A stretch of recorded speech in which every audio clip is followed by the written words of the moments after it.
టాపిక్ని డైవర్ట్ చేస్తారు చాలా విజయవంతంగా. ఇప్పుడు ఏమంటాడండి, ఇక్కడ ఏదో ఫోన్ నెంబర్ ఉంది, ఇక్కడ ఆంధ్రప్రదేశ్ లోగో ఉందటండి. ఈ ఫోన్ అవతల నుంచి మాట్లాడుతున్నాడు ఎవడు ఇప్పుడు దాకా తెలియదండి. జగన్మోహన్ రెడ్డి గారు కూడా చెప్పలేదు, ఎందుకంటే జగన్ గారు ఆల్రెడీ ఒకసారి ముఖ్యమంత్రి చేశారు కదా. ఆయన తలుచుకుంటే ఈ ఫోన్ నెంబర్ ఎవరిది, ఆడు ఏ ఎంప్లాయీ, ఎక్కడ ఎంప్లాయీ అనేది 10 నిమిషాల్లో తెలుసుకోవచ్చు. అది తెలుసుకోలేదు, ఎందుకంటే ఆడెవడో గాలి, ఆడెవడో ఎవరికి తెలియదు. కానీ ఇక్కడ అటండి ఆంధ్రప్రదేశ్ లోగో ఉందటండి. ఆ లోగో పెట్టుకుంటే నేను నా వాట్సాప్లో పెట్టుకుంటే నాకు ఉంటుంది, మీరు పెట్టుకుంటే మీకు ఉంటుంది. అంటే ఆంధ్రప్రదేశ్ లోగో పెట్టుకుని మన ఇద్దరం డ్రామా ఆడేసి ఒక ఫోన్ కాల్ రికార్డ్ చేస్తే అది డిఎస్సిలో అక్రమాలు జరిపినట్టు అది ఎవిడెన్స్ అండి. అదే అండి ఎవిడెన్స్. ఎంతో ప్రతిష్టాత్మకంగా ఇక్కడ లోకేష్ గారు విద్యాశాఖ చేపట్టిన వెంటనే వచ్చి రావడంతో 16,000 మందికి ప్రభుత్వ ఉద్యోగాలు, అది టీచర్ ఉద్యోగాలు ఇచ్చి 16,000 కుటుంబాలని తరతరాలకి కూడా, ఎందుకంటే వాళ్ళ పిల్లలు చదువుకుంటారు, పిల్లలు తరతరాలకి కూడా ఇది వచ్చిన వెంటనే అంత పెద్ద అచీవ్మెంట్ని, అంత అద్భుతం సృష్టించిన లోకేష్ గారిని తప్పు పట్టాలంటే ఈ ఆడియో కాల్ ఇదే సాక్ష్యం. ఇది నిజంగా సాక్ష్యం అయితే వాడికి కేసు పెట్టి ఉండేవారు కదా. బా ఎవరికి ఉంటాయి సార్ ఇది అట్లా. నేనైతే మాత్రం నిజంగా ఫిదా అయిపోయానండి జగన్మోహన్ రెడ్డి గారికి.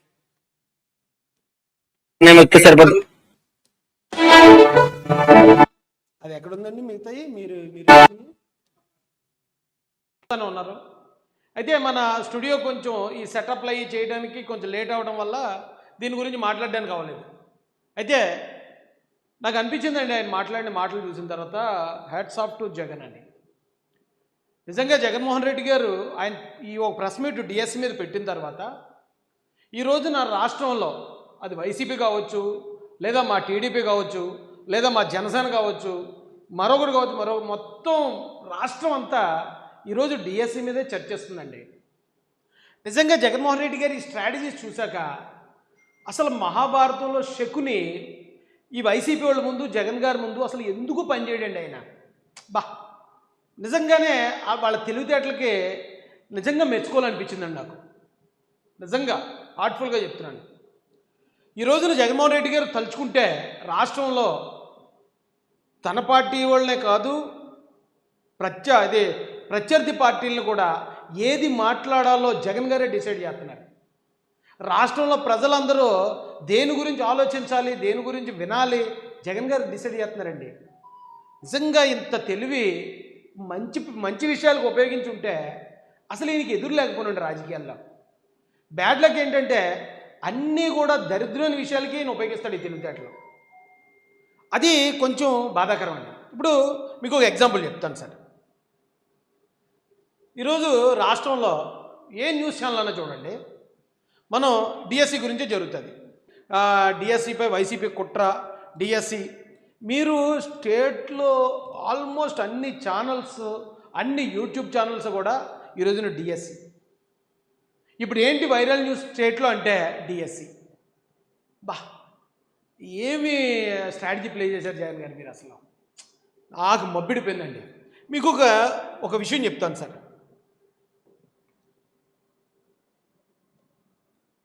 జగన్మోహన్ రెడ్డి గారు మొన్న ఒక ఏంటది ప్రెస్ మీట్ పెట్టాడు. ప్రెస్ మీట్ పెట్టి ఆయన డిఎస్సిలో అక్రమాలు జరిగాయి అంటూ ఆరోపిస్తూ ఆయన ఒక 3 సాక్ష్యాలు తీసుకొచ్చాడండి అక్కడికి. ఆ సాక్ష్యం నెంబర్ 1 ఏంటంటే, ఎవరో గోల్డ్ మెడల్ సాధించాడు, అతనికి ఉద్యోగం రాలేదు అన్నాడు. ఏం పేరండి అతని పేరు గుర్తుందా తమ్ముడు? ఏదో ఒక అయ్యా. రెండో సాక్ష్యం వచ్చి ఎవరో ఒక అతను అవుట్సోర్సింగ్ ఎంప్లాయ్ అతనికి ఫస్ట్ ర్యాంక్ వచ్చేసింది. అతనే ఈ ఏదైతే డిఎస్సికి సంబంధించిన క్వశ్చన్ పేపర్ ఉంటుందో దాన్ని అతనే అప్లోడ్ చేశాడు, అతనికి ఫస్ట్ ర్యాంక్ వస్తుందంటే క్వశ్చన్ పేపర్ లీక్ అయింది అన్నాడు. ఈ మూడో సాక్ష్యం ఆయన ఏం తీసుకొచ్చాడంటే అండి, ఒక ఫోన్ కాల్. ఏమండి ఇదేమైంది? ఒక ఫోన్ కాల్ తీసుకొచ్చాడు. ఆ ఫోన్ కాల్లో ఏముందంటే అండి, ఎవడో మాట్లాడుతున్నాడు, అవతల ఎవరో ఒక ఆయన 15 లక్షలు అవుతుంది జాబ్కి అనేది. ఈ 3 ఎవిడెన్స్లు కూడా ఆయన 1.5 గంట ఆయన పెట్టిన ప్రెస్ మీట్లో చూపించాడండి. ఇక ఆయన అది మాట్లాడిన తర్వాత ఇక మిగతా రాష్ట్రం అంతా ఇప్పుడు దాని గురించే చర్చిస్తుంది సార్. ఇక వేరే టాపిక్ లేదన్నట్టు రాష్ట్రంలో ఉన్న మేధావులు, న్యూస్ ఛానల్స్, అధికార పార్టీ, ప్రతిపక్ష పార్టీ మొత్తం అంతా కూడా దాని మీద ఉంది. అయితే ఈ సాక్ష్యాలు వీటి జోలికి వెళ్లకుండా, కానీ ఇదే సమయంలో మరొక విషయం కూడా జరుగుతుందండి. ఆ విషయం అసలు ప్రజల్లో 100కి 100 మంది మాట్లాడుకుంటూ ఉంటే ఈ రోజున ఇద్దరికి కూడా తెలియదండి ఆ విషయం. ఏంటండి ఆ విషయం? డెక్కన్ క్రానికల్ అండి ఇది. ఇది మన ఎక్కడున్న మీడియా కాదు, ఎక్కడున్న పేపర్ కాదు. ఈ పేపర్ వాళ్ళు రాశారు సార్, ఏదో చిన్న వార్త, ఒక చిన్న news. ED LIS Kasireddy conspired with APSBCL ex MD in AP liquor transport scam. ఏమంటే కసిరెడ్డి రాజశేఖర్ గారు అని ఒక ఆయన ఉన్నారు. ఆయన మొన్నటి వరకు జైల్లో ఉండి వచ్చారు. ఏ పని మీద వెళ్ళాడంటే జైల్లోకి అయినా, జగన్మోహన్ రెడ్డి గారు అధికారంలో ఉన్నప్పుడు ఇక్కడ లెక్కర్ స్కామ్ జరిగింది, ఆ స్కామ్ విలువ 3,500 కోట్లు అని ఆయన జైల్లో పెట్టారు. ఇప్పుడు డైరెక్ట్గా ఈడీ అంటే ఎన్ఫోర్స్మెంట్ డైరెక్టరేట్, కేంద్ర ప్రభుత్వ దర్యాప్తు సంస్థ. ఆ దర్యాప్తు సంస్థ కూడా ఇప్పుడు ఆ కసిరెడ్డి రాజశేఖర రెడ్డి గారు అనే ఆయన్ని తీసుకెళ్ళి అరెస్ట్ చేశారండి. 3,500 కోట్ల స్కామ్ అండి అది. ఎంతండి? 3,500 కోట్లు. ఏమంటే దీని గురించి ఎంతమంది మాట్లాడుకుంటున్నారండి ఇప్పుడు? మన రాష్ట్రంలో ఎంతమంది మాట్లాడుతున్నారు చెప్పండి? మీకు ఎక్కడ చూసినా డిఎస్సి 15 లక్షల ఆయన ఎవరో లంచం అడిగాడట, గోల్డ్ మెడల్ వచ్చినప్పుడు ఉద్యోగం రాలేదట, లేకపోతే ఇంకోటి ఎవరో టాప్ 1 వచ్చేసాడట, అది జరిగిందట. ఈ సోది మనం మాట్లాడుతున్నాం తప్ప 3,500 కోట్ల స్కామ్లో డైరెక్ట్ జగన్మోహన్ రెడ్డి గారి బినామీ అనబడుతున్న కసిరెడ్డి రాజశేఖర రెడ్డి గారిని అరెస్ట్ చేశారని, లేదా అదే జగన్మోహన్ రెడ్డి గారికి ఆత్మైన కేఎన్ఆర్ గారిని సిట్టు విచారణ పిలిపించిందని, ఆయన 300 కోట్లు ఆల్రెడీ ఆయన ఆస్తులు ఉన్నాయని, ఇది 15,000 రూపాయల శాలరీ ఉన్నవాడికి. ఈ టాపిక్ని ఎలా డైవర్ట్ చేశాడు చూసారా జగన్మోహన్ రెడ్డి గారు. బా, ఎవడికుంటాయి సార్ ఇన్ని తెలివితేటలు.